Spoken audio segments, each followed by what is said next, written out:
계속해서 대구에서 전해드립니다. 요즘도 이런 학교가 있나 싶을 정도로 대구 영남공고 비리가 말썽입니다. 이번 국정감사에서 많은 문제들이 제기되면서 감사를 한 대구시 교육청과 수사를 한 검찰이 비리 이사장을 봐주면서 문제를 키웠다는 의혹이 다시 커지고 있습니다. 윤태호 기자가 취재했습니다.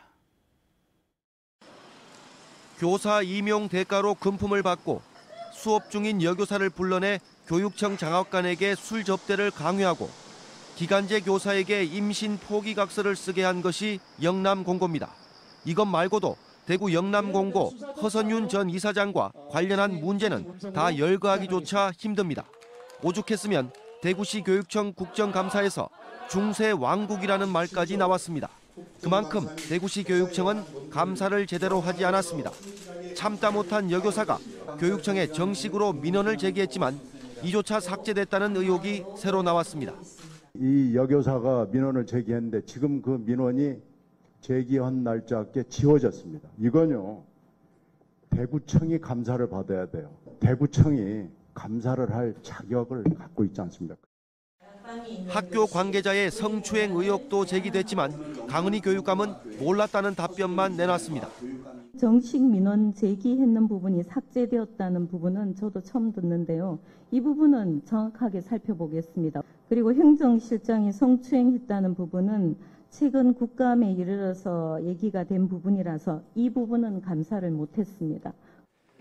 대구 검찰청 국감에서는 검찰의 봐주기 수사가 도마 위에 올랐습니다. 교사 채용 대가로 금품을 받은 혐의만 적용해 불구속 기소했고 나머지는 무혐의 처분한 것은 이사장 봐주기라는 겁니다. 전관 예우 의혹까지 새로 제기됐습니다. 허 이사장의 변론을 맡은 사람이 전 대구지검 서부지원장이시라는데 이 전관 예우가 통해서 이렇게 된 것은 아닌가라는 의심이 듭니다. 그 자체가 범죄 자체가 안 되는 경우들도 많고 일부는 증거가 부족해서 불기소했다고 보고를 받았습니다. 관련 자료를 다시 한번 검토해 보겠습니다. 영남공고가 바로 서기 위해서는 철저한 감사와 재수사도 중요하겠지만 무엇보다 허 이사장의 두둔 세력인 학교재단 이사들을 전원 교체하는 것이 시급하다는 지적이 나오고 있습니다. MBC 뉴스 윤태호입니다.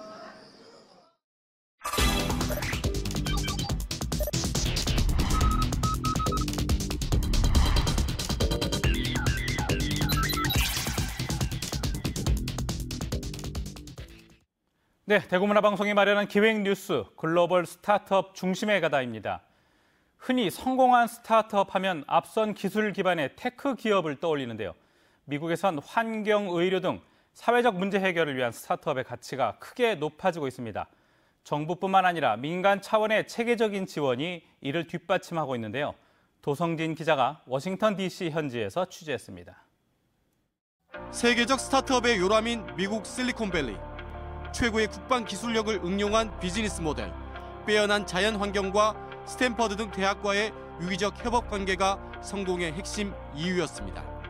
하지만 최근에는 부동산 등 극심한 물가 상승과 경쟁 심화로 웬만한 스타트업은 명함도 못 내밀게 되면서 샌프란시스코, 워싱턴 DC 등의 새로운 스타트업 생태계가 성장하고 있습니다.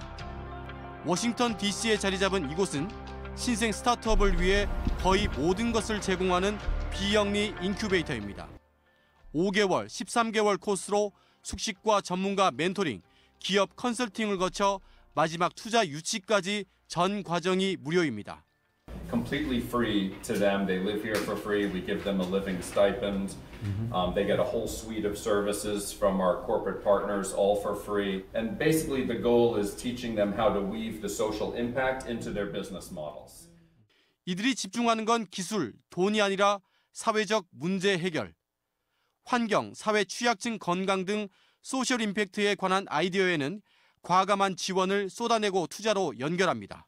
We're using simple technology tools to bring remote access to a wide range of medical professionals to rural villages in sub-Saharan Africa, which don't have very easy access to medical professionals. So that's what we do. 5년 전 시작해 전 세계 110여 개 사회적 스타트업이 이곳에서 성장했고 450억 원의 창업 투자와 연결됐습니다. 실리콘밸리에 버금가는 자연 환경과 법률, 행정 등 초기 스타트업에 유리한 워싱턴의 여건도 큰 매력.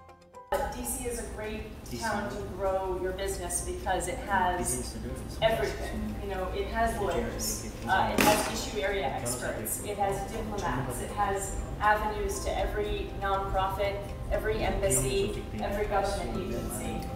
하지만 우리의 사회적 기업은 취약계층 고용과 서비스 제공의 틀 안에 갇혀 있고 사회적 문제 해결을 위한 지원 시스템은 걸음마 단계에 불과합니다.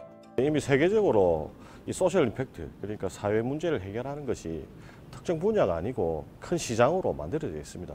앞으로 정부나 지자체도 소셜 임팩트 쪽으로 포커싱을 좀 맞춰서 그 소셜 임팩트 스타트업들을 발굴하고 육성하고 지원하는 힘을 쓴다면 실리콘밸리의 성공 신화는 이곳 워싱턴 DC의 스타트업 생태계 변화처럼 미국의 다른 지역을 넘어 전 세계로 진화하고 있습니다.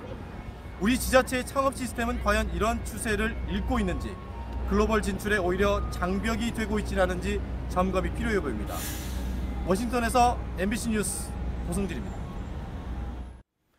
대구공항을 어디로 옮길지를 두고 진통이 계속되고 있습니다. 권영진 대구시장과 이철우 경북도지사는 통합 신공항 이전지 선정 기준을 정하기 위해 지금까지 논의된 안을 종합해 새로운 안을 만들어 국방부와 협의하겠다고 밝혔습니다.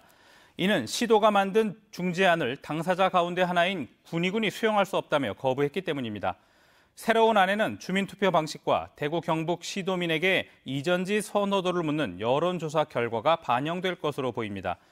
권영진 대구시장은 이달 안에 선정 기준을 확정해 최종 이전지를 올해 안에 정하는 절차를 추진하겠다고 밝혔습니다. 이상으로 MBC 5시 뉴스를 마칩니다. 고맙습니다.